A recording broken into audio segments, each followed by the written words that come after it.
In the 19th century, appearing to Bernadette Soubirous at Lourdes, Mary, the mother of Jesus, enigmatically reveals herself to be to Bernadette, saying, "I am the Immaculate Conception."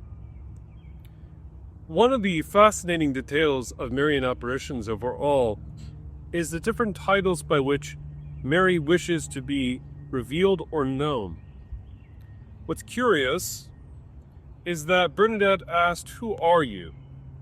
Because up until that point, this woman dressed in white had not given her name.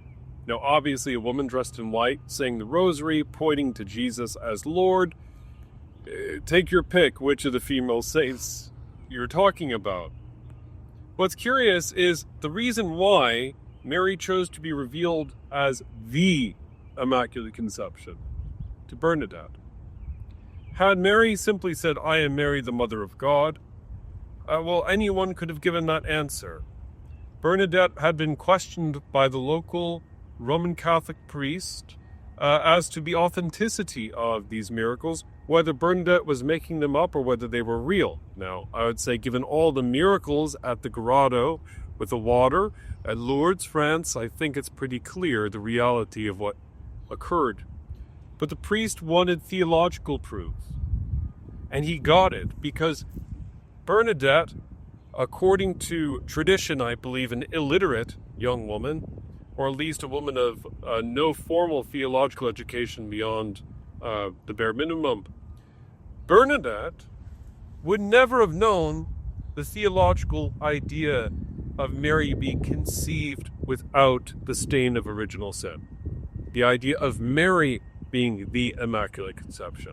Most people today in English even misunderstand the Immaculate Conception as a title for Mary and her sinlessness from conception, and mistake it instead for a reference to the virgin birth, which all Christians affirm, or at least ought to affirm.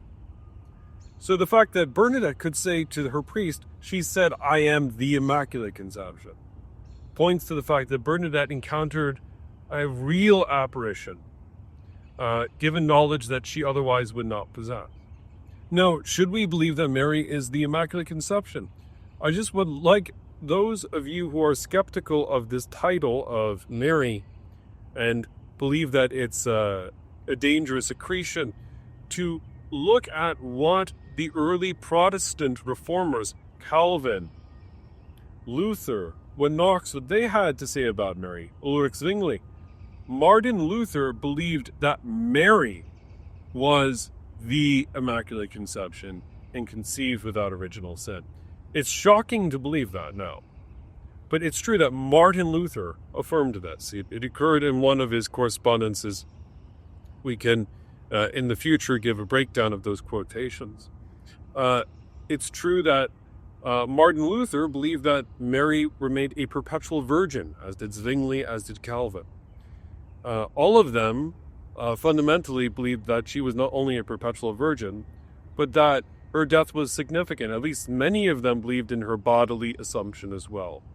So the Immaculate Conception may be far less controversial under terms of sola scriptura, provided we treat it as a lowercase t tradition, rather than something that should bind the consciences of our neighbor.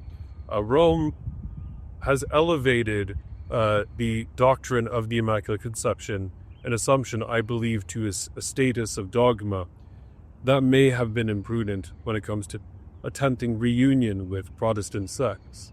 But it remains as it remains from the authority of their Petrine chair.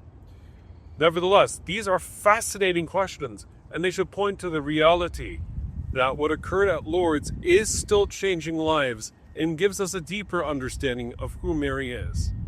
She is unique, set apart before all of humanity by being the Mother of God. And although she is very much like us, of course, a woman of flesh and blood, a creature like we are creatures, her intimacy with the Creator, her Son, is beyond all comprehension.